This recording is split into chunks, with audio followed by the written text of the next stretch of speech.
Táimid an sá an Ionad Cultúrtha an Dochtúir Uí Loinsigh a gcraoil árgailta Mhúscraí, agus táimid buint anna hanamh as an scéimetá a rabhadar an sá a ggófáirtíocht le Music Network. Seo scéim a díirithe ar dhaoine a há as ciún os áirithe, agus gúlaigh Filleadh n-ais ar an ceol, b'fhéidir grád ar seinnt na rabhadar óige agus n-ais tá deis go theacht ar n-ais agus is dócha an grá agus an chruthaitheacht sin a thuair thar n-ais chutha féin. Táimid dúrú ar uirlisí tradiisiúnta, tá bosca ceol againn, tá mandolins againn, agus tá deis úntachán an áíre dos na daoine seo iad chéine chruthú trí cheol.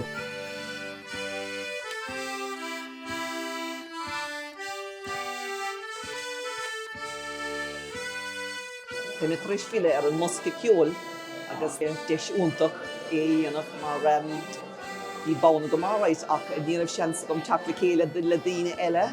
So tá sé n-ais an polú a bheith timplór agus ceol cheint le daoine eile agus is fearr mé sin.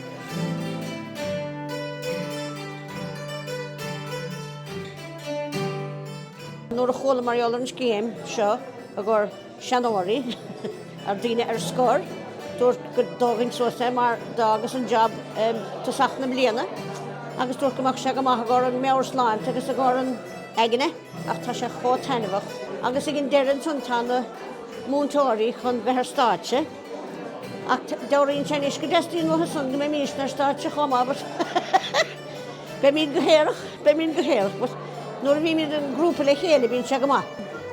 Ach dúná le cleachta agus le teacht le chéile meallann sé chun leanúntar agus atá na sportagin ar fad. Bhí fiddle sa bhaile, fiddle bhar sa bhaile, agus níor hainnes an fiddle stocha 10 bliain. So nuair tháinig an togra sá os mo chóramach dúirt man an féin nabhah se go hálainn fiddle bhar a haint rís. Tá me buint fíorthainge mar fad as na rangan na ceol agus as an códúir go tas ar timpeall ba gach idirrod mar eolar go seoig ar fad. Tá man a bheith go bhórs an seans chun bheith páirteachán. Táimid chun churann ceol a bheith againn, ar an tríomhláideag do mí na Nollaig sé sin ine, agus gur féadló a chud saothar a chur faoi bhráid an phobal, agus tá súlagan go leanna siad reiglis, mar be sin an túram céad lá an dain sin na oscail suas dos na scoláirí úntach seo atá againn, agus deicfaiad a dul an óige agus iad a teachtasteach an tá mar fá gach seachtain agus iad ag fágan.